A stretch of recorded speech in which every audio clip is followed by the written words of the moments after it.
This is the Athlete of the Week, and it's presented by Diamond Point and Sauk Center here on Midmnsports. And with us today is the Sauk Center athlete. This is Kate O'Brien, which used to be Katie. Weren't you a Katie at one time? Well, yeah, my real name is Kate, but everyone just calls me Katie. Okay, all right. We like to start out with who's in your family. Tell us about your family, okay? Well, I'm basically the last two kids at home. It's me and my older sister, and I guess my brother played football and wrestled here, and he was pretty good at that. So I don't know. I guess he achieved so much in high school sports. I'm just trying to kind of live up to that, see if I can achieve as much as he did. Okay, here. and who are your parents? My parents are Bob and Marlo O'Brien. All right. What other activities are you involved in? Not only cross country, but track too, right?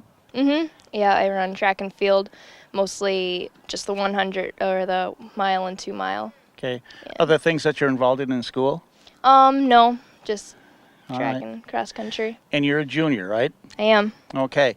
You took first place down at Paynesville, had a very good meet for the team in the Sauk Center invite too. What are you most proud of, your individual accomplishments or what the team has been doing?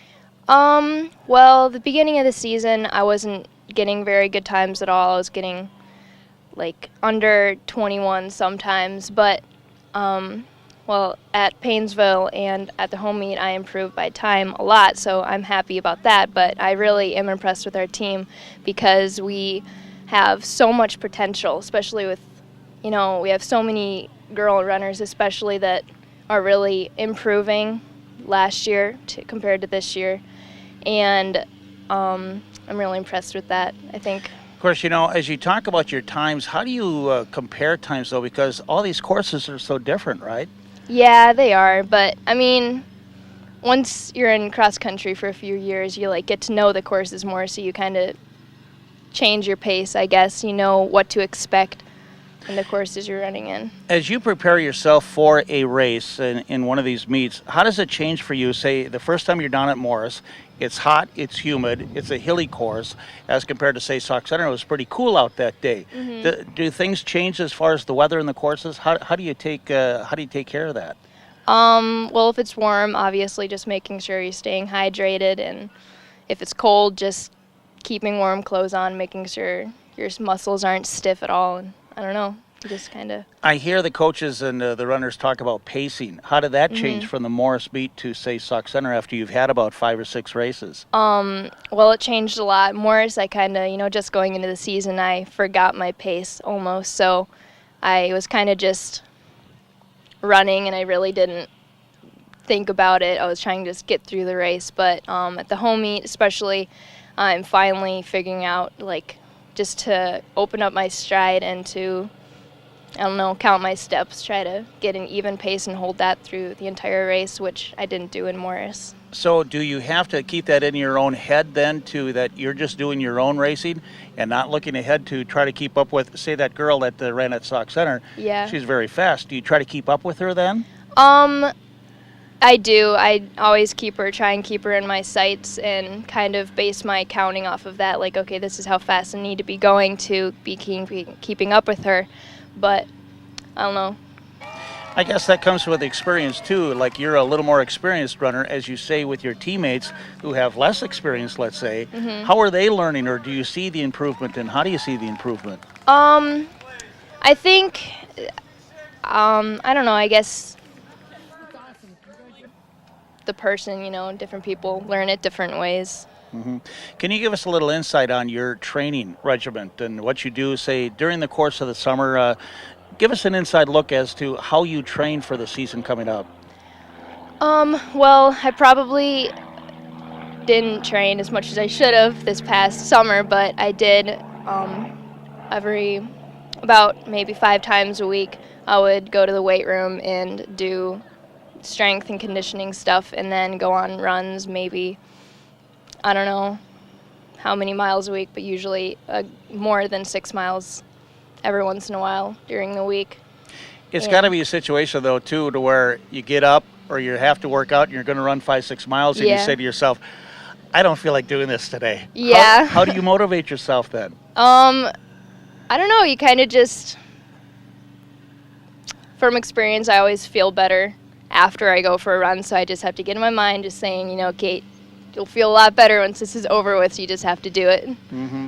Cross country, along with track too, can be long meets. You have to you meet other people, don't you? Do you have some friends at other schools that you compete against? Yeah, I do. I meet a lot of new people. Like mostly they run the same like track and cross country. So I don't really communicate with them a lot, but I have some friends in Sartell school. I mean, we don't compete against Sartell, but I went on a camp with them this past summer, so I grew to be good friends with them and got a lot of running advice. That you do have to be dedicated to this sport, though, don't you? Yes, you do. Yeah. In track too, talk about the events that you're in. What are you in again? I'm in the mile and 2 mile. All right, so why distance for you? Is it just something that is just physically better for you than, say, sprinting?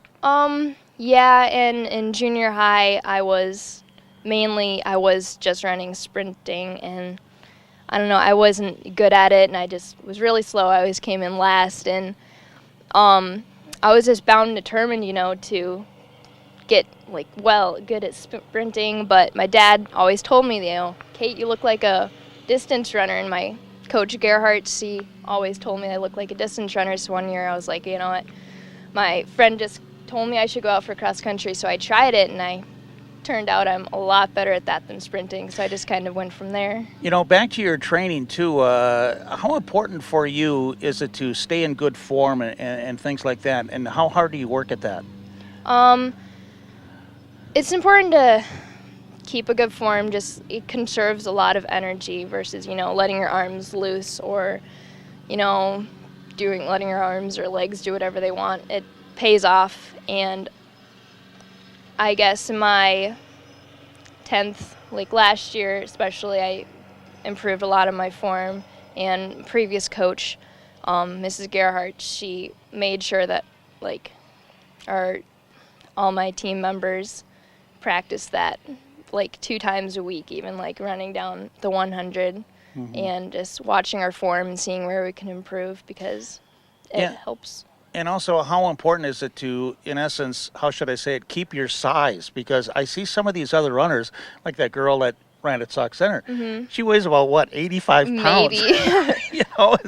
But they just keep on going. But again, what kind of a eating regimen are you on, or how do you watch that? I try to not eat as much sugar, because that might mess with your stomach, but just eating lots of vitamins, lots of protein, and carbs.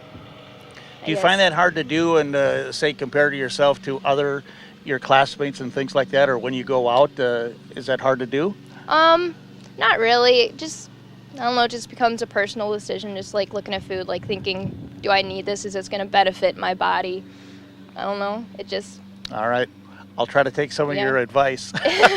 We'll see how that goes. What about some other things? Who are some of the people that you hang out with, and what do you guys do?